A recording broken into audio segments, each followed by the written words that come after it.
Hello YouTube, so I'm going to be looking at A House on Haunted Hill, which explains this. Um, Not the reboot, that one looks very stupid and far too gory for some people. I don't care, it just looks stupid. Really looks like a dumb movie, I don't care, watch it. So, we're going to be looking at the original with Vincent Price. So yeah,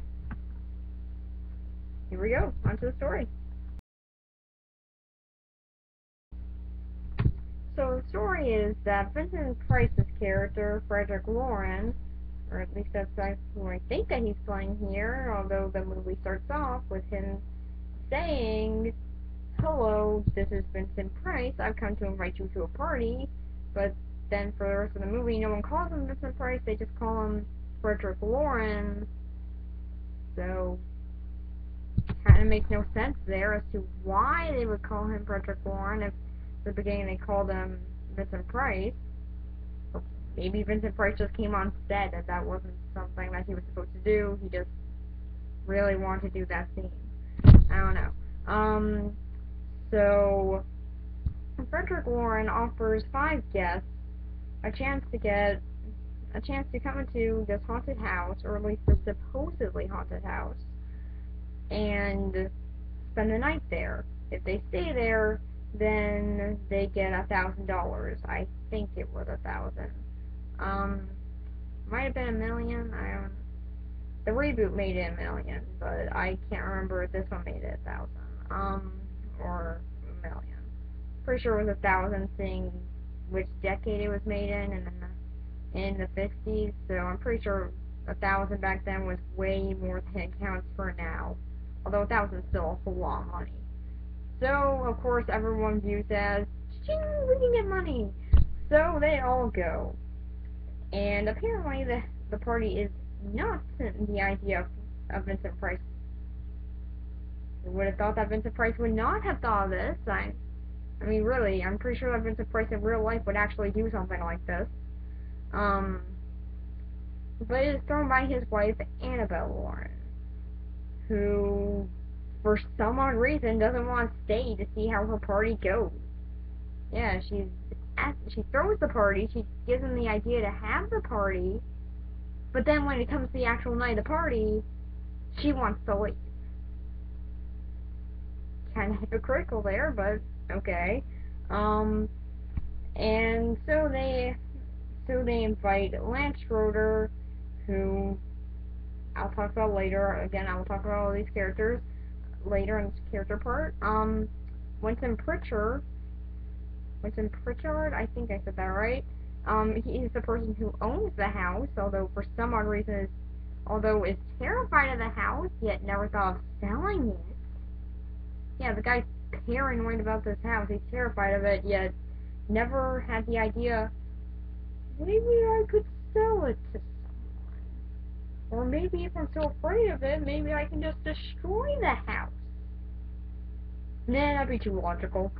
I'll just stay here and be terrified of it. Well, he also invites Dr. David Trent, who is obviously a doctor. Yeah, they kind of need this in a house that can murder people. Nora Manning, and Ruth Bridgers. So all of them come into the house. They all get acquainted with each other because no one else there knew each other. So no one could plan anything in advance. And now they're about ready to spend the night. They gotta wait till midnight because that's when all the doors are shut. There's no way of getting out, and if they can stay there the whole night without sleeping, that's a big part. They can't sleep, and then they get the money. But if they do go sleep, if they try to leave, or if they die, they of course do not get the money. And even Frederick himself says, okay, if I die here tonight, there's a thing in my will that says all the money will go to you guys. So I've already thought of the answer to this. So they're all ready to spend the night, but then something a little bit strange happens. Nora starts seeing this old lady's figure walking around downstairs, um, Lance gets lost inside of a room.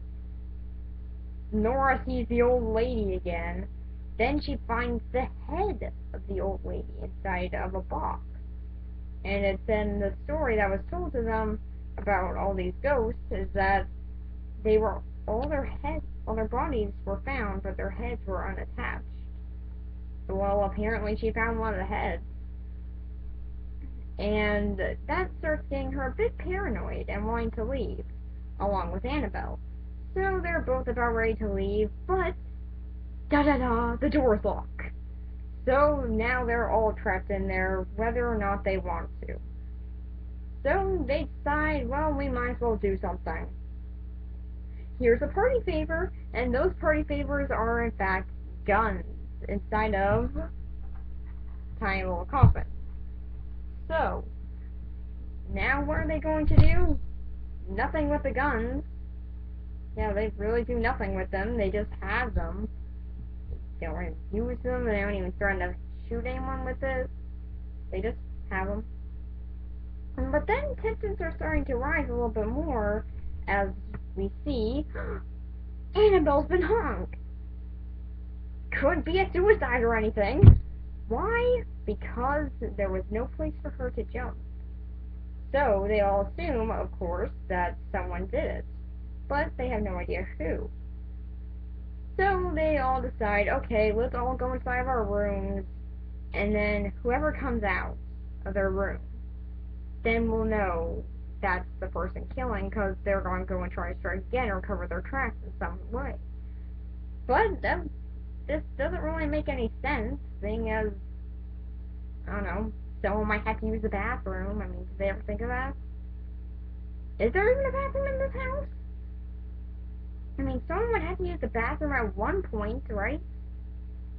They have to stay up the whole night. They had wine when they came in. I'm pretty sure they would. And also, how is anyone going to see the killer if, well, they're not already outside? Yeah, they all go into their room, so this makes no sense as to how they would actually know who the killer is after they come out of their room. Also, some of the characters come out of their room and no one cares. Yeah, Lance comes out of his room, no one cares. Doctor comes out of his room, no one cares. Vincent Price comes out of his room, no one cares. So they really don't seem to have any plan with this. So someone's like going inside your room so we can find out who killed Annabelle thing. But then, spoilers, I'm pointing that out, we find out that Annabelle's alive and was just faking her death. I guess that you want to do that. Although somehow her ghost appeared outside of Nora's room. I guess that Nora was just paranoid and imagined that. But still, there is the chance that that they really want her to be afraid for some reason and just set something up. So apparently Nora is getting very afraid. I'm sorry, I didn't mean to say Nora, but she's getting more and more paranoid in there. So people are starting to question her, like, maybe she's the murderer. She's getting a little bit paranoid here. She might just be going insane, who knows. But then we find out that apparently Annabelle and the doctor in here were both working together to murder Frederick Lawrence. Okay. And apparently they were all hoping to get out that night and then just be able to, well, you know, get the money out of his will. So, because apparently Vincent has killed most of his wives, and, well, Annabelle's afraid the same fate will befall her. So she teams up with Dr. David Trent. Apparently they've been planning this for a while, and apparently that's also the reason why Annabelle wanted to throw the party, is so then she could kill off Frederick in the mix of all of it. and people would just assume that's a ghost, or that everyone in the house is too insane to actually be the people that would be good witnesses. Doesn't really make sense. I mean, why not just pick out like 5 insane people then? But whatever. So Nora eventually decides to leave her room because Lance said, "Okay, I'm gonna go check something out. Be back in a bit." He doesn't come back. Apparently, he was just locked in a room. They get him out. Nora goes in and gets him out, and then just decides, I'll go into the wine room with acid in it. Then she sees Vincent just walking around looking for her, and then shoots him because she's the only one who actually uses her gun. But apparently, Vincent Price is immune to bullets, as when David comes down and tries to put the body in the acid to, well, make sure that there's no witnesses, or to make sure that he wasn't just shot somewhere and then, can just come back and so then they can get the money, he decides, I'll just put you in this acid. But Vincent Price is awake and he just hits him into the acid. So now Dr. David Trent is dead, and then Annabelle comes down and sees probably the dumbest and worst effect in the whole movie. Cue clip!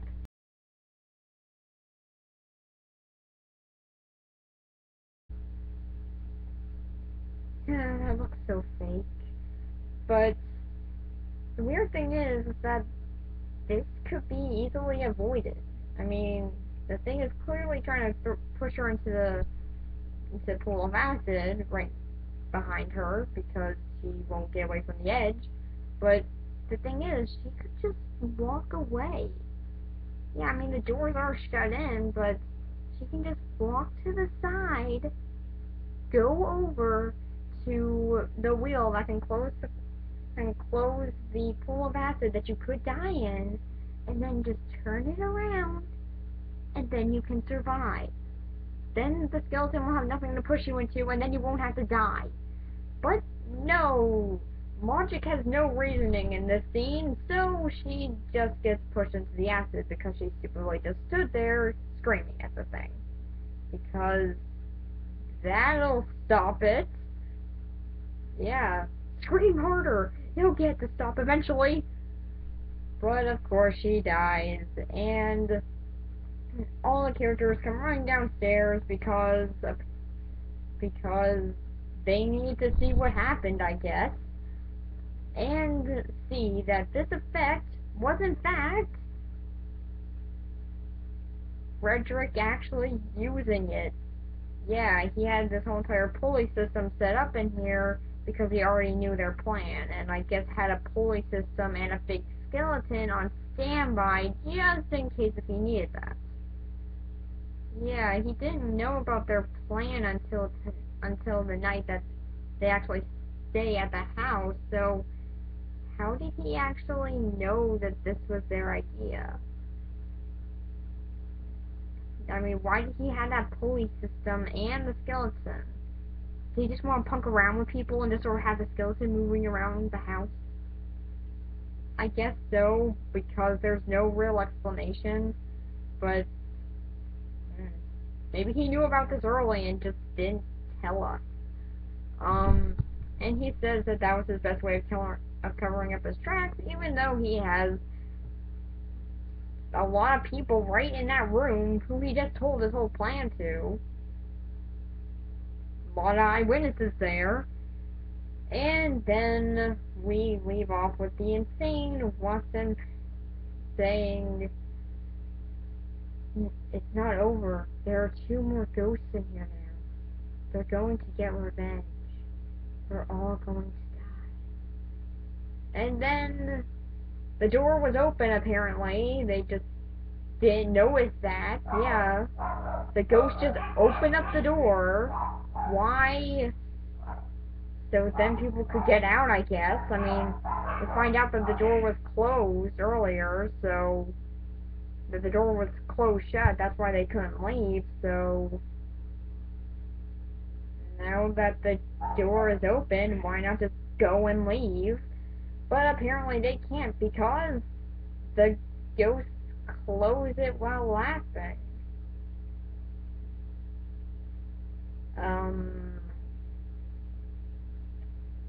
Great move on their part.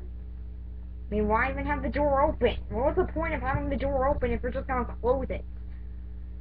Well, that's how they end up the movie, and at the beginning of the movie, we do hear that all 7 of the people in the house were killed, and we do see their floating heads, or what they want to assume they are, because so obviously just a black backdrop and a black shirt, and just some light shine on their face, but I guess it worked in the 50s. Well, yeah, I guess in the 50s it was a pretty good effect. Even though nowadays it didn't hold up well. But what I do have to give this movie is that it does give out a very subtle feel to it. You don't really know if the house is actually haunted, or if it's just all going inside the characters' minds and they're all just freaking insane. So that's kind of an interesting thing that they try to pull off with it. But then again, there are some things that go nowhere, like the character Ruth Bridgers. Yeah, she gets some blood dripped on her hand in the beginning of the movie while they're getting a tour of the house, and Watson says, "Okay, they marked you, you're gonna die." So you would think that she'd be the first person to die, but no, she's actually unharmed throughout the whole movie. I don't know if she just died off screen or something, but she's alive at the end, so maybe they just killed her after? I don't know. Maybe she's the first one that's killed after the door closes? I don't know, but I guess that she died somehow. So what I really do enjoy about this movie, though, is the fact that it sort of plays with the fact that it might be a haunted house. Like, they really do try and hint at the fact that it could be haunted, but they don't really explain as to is it actually haunted or not. They sort of say it could be haunted. Like, there are doors closing and everything, but I don't know, maybe that's just all a part of the scheme that Annabelle and the doctor had. Or maybe it's just a part of the scheme that Vincent had. Or maybe Vincent was the one closing the door and laughing, and he just was sort of behind the wall and just did this. I'm gonna laugh about this for no reason. But yeah, it's not really explained is the house actually haunted. I mean, sure, again, at the beginning we do hear that they all died, but we don't know. Maybe Nora just went freaking insane and started killing people. I mean, they had enough bullets. Who knows? That's what's kind of interesting about it, that you don't really know what happened. You sort of had to fill in with your mind as to what actually happened here. So, yeah, for the story, it does play with your expectations and does get very interesting. So, I'm going to have to give it an 8 out of 10. I do like what they did with the story. Some of the things didn't go anywhere, but with the stuff that did, it kept me interested. So, yeah, on to the characters.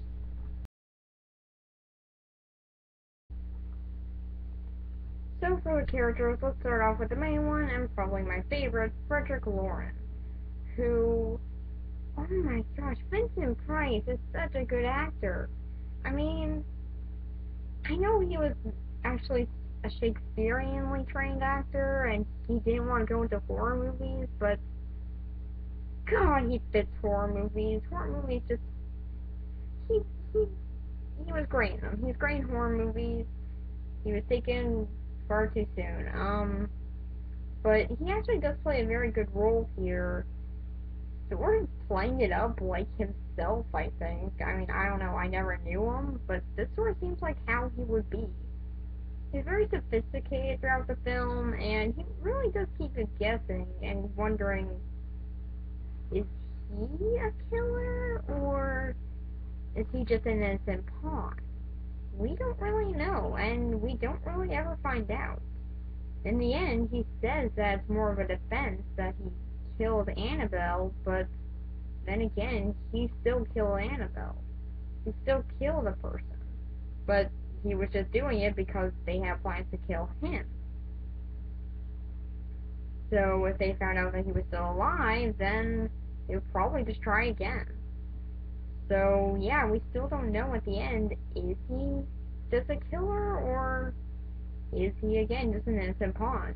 We never find out, and that's one of the cool things about this movie, is that they do tend to leave you on mysteries. Like, what happened here? We don't know. Was the house really haunted? We don't know. Was Frederick Loren actually a killer, or was he an innocent pawn? We don't know, and we never find out. So it's a very interesting idea that they had going with them. And plus, again, he's very sophisticated throughout the whole thing, and he's also got a lot of money. That's again, he just seems like he would be the real Vincent Price. So that might just be all of Vincent Price's roles, except for Zigzag. But yeah, he did play it up very good. He played it very sophisticated, always keeping his head calm, always being very mature, trying to keep everyone cool, and just being awesome while doing it. Just being so cool as he's saying everything. So yeah, he was definitely my favorite character. And then after him is his wife, Annabelle, who I gotta say is actually a very good character. She does keep you very interested in thinking, like, why did she fake her death? Why did she even want to leave the house? Why did she even throw the party? And then in the end it's all tied together, but throughout the whole movie you're thinking, why did she do this? Why did she actually do all of this? What was she planning on getting out of all this? So she really does leave you in the dark about her. And the way that she sort of plays everyone is also very interesting, because she tells Lance in the beginning, well, more like in the middle, that Frederick Loren has killed his other wives, and that she suspects that he's going to do the same to her. So when she dies, then Lance is able to bring that point up. So it's sort of like, hey, you might have done this. You might have been the murderer. So it is kind of interesting with what they do with her. And she is actually very deceptive, and she just keeps you wondering as to what she's really planning. So yeah, kind of an interesting character. Although unfortunately, there's not really that much aside from that. Aside from maybe that she's kind of like Vincent in this movie, like character-wise. She is very sophisticated, very mature, trying to keep everyone's head, trying to tell everyone, okay, we gotta keep our heads and all this. So, yeah, kinda cool. After her is Lance Schroeder.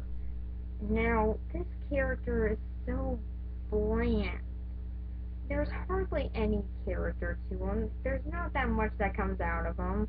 And heck, in the end of the movie, he hardly even does anything.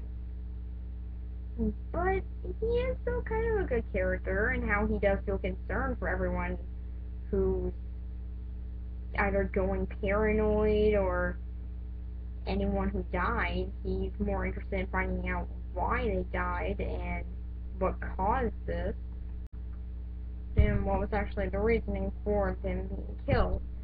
So it is kind of interesting. So he's kind of a good person there, but he's not really a good character. And he's not that memorable, and he doesn't really do anything that sticks out. So, he's okay. He seems like he was a good person, but there's not really much to him. And then after that, there is Watson, who is the person who owns the house.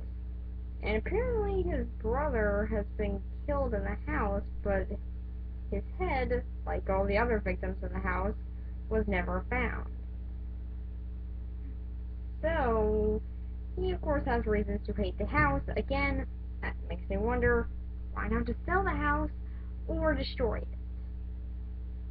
You know the house is evil. It has tons of ghosts in it. Why not just destroy it? Get rid of the thing.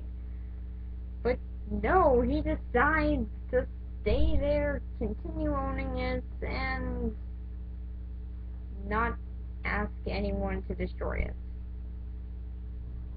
He's a tactical genius. So, yeah, not really much to him, but he is a very fun character, just seeing how crazy he is about the house.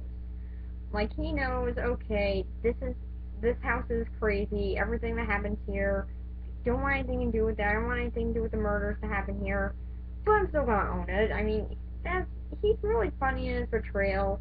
He's kind of a lighthearted character, and or at least he gives out a lighthearted tone, even though that's obviously not what they were going for. After him is Dr. David Trent, who, kind of like Annabelle, is very, keeps on having you guessing and keeps you wondering, what's he actually doing? What's his plan? But unlike Annabelle, he only has that halfway throughout the movie. In the other half, he just seems like an ordinary guy, just doing stuff. And so he's a lot like Annabelle, and that's probably why they were getting together or something, but yeah, not much to him aside from that. Basically, what I said about Annabelle can be categorized under David Trent as well, aside from his big hanging. And then after him is Nora Manning, who is sort of like David Trent and how ordinary she is, and kind of like Lance and how she's pretty bland too. But she does get some character development, and which is she goes insane. Yeah, that's pretty much her big character development. Is that she kind of loses her freaking mind in this house. She's so paranoid about what she's seeing here that she doesn't know what to think about the house and just wants to leave automatically. And everyone's saying, yeah, she should probably leave because she's clearly not doing good. There's something going on that she's afraid of, so she should probably leave. But then, of course, the doors are locked and she has no choice but to stay. So she's pretty interesting in that sense, and how she actually reacts to being trapped inside this house, but yeah, not too much comes out of her. And then after her is Ruth Bridgers, who, like I said in the story part, doesn't go anywhere. Like, they say her hand's been marked with blood, so she's probably going to be the first to die, but we never see her die. And we never really see what happens. She's hardly in the movie. We never know we don't even know why she's there. I mean, of course she's there for the money, but we don't really know why her character is there. She doesn't add anything aside from, well, really Watson being a little bit crazy and talking about the blood stains dripping from the ceiling and marking people, but aside from that, she doesn't offer much or anything, if that anything at all. So she's pretty bland and doesn't really go anywhere because we never see what happens to her with this marked hand of blood. So we never really find anything out about her. So the characters here can either range from being really interesting and really questionable and deceptive, or being really bland and not going anywhere, or both. So for the characters, I think I'm going to give it a 5 out of 10, just because there's sort of a mix of characters that I like, and also ones that I don't think did anything new or inventive. I don't know, maybe at the time they did, but they did hold up well. Although Vincent Price, Annabelle, David, and Watson characters definitely did go somewhere. They are still enjoyable to watch, and I think that they're going to be remaining enjoyable for years to come. So, for the movie itself, I have to say, it's a really fun movie. It does keep you guessing as to what's happening, and yeah, it does have some horror tropes that definitely didn't go out, that definitely stayed in the 50s, but it got interesting at times. I was curious as to what's in the little coffins, which are awesome. Yeah, the little coffins, I just gotta say, they're awesome. I don't know why. It's just the fact that Vincent Price used little coffins as a party favor, I guess. I don't know. It's just kind of cool that that's what he uses as a party favor. And then he has guns inside them. I mean, that has got to be the best party favor ever. Um, so yeah, really good movie. I enjoyed watching it. It's definitely a Halloween movie. Like, this movie should definitely be watched around Halloween. Because that's definitely when it inhabits this. Like, this even seems like something that you could actually do at a Halloween party. Like, invite people to a Halloween party, have tiny little coffins, and then say that your house is haunted. And then see what happens. And then see what people do with it. And have fake guns inside the coffins, I guess. And also let people know about it being a hoax. That seems like something that'd be so interesting to test out. Although, and it might get to some people, it might not. It just seems like this is a really interesting idea. Like, the whole entire idea of the house being haunted or not, that just seems like a great idea. And what they do with it is certainly fun. So, yeah. For the movie itself, I'm going to give it 7.5 out of 10. Really good, really had a fun time watching it. So, yeah. Now, let's see what's inside this little coffin. Da-da-da, da-da-da-da. My next review plan, apparently. And this, just to make noise. Okay, so my next review is... Going on worse. Da-da-da. You can't see a thing. There we go. The Iron Giant. That's my next review, I guess. So, yeah. Bye. I love this coffin.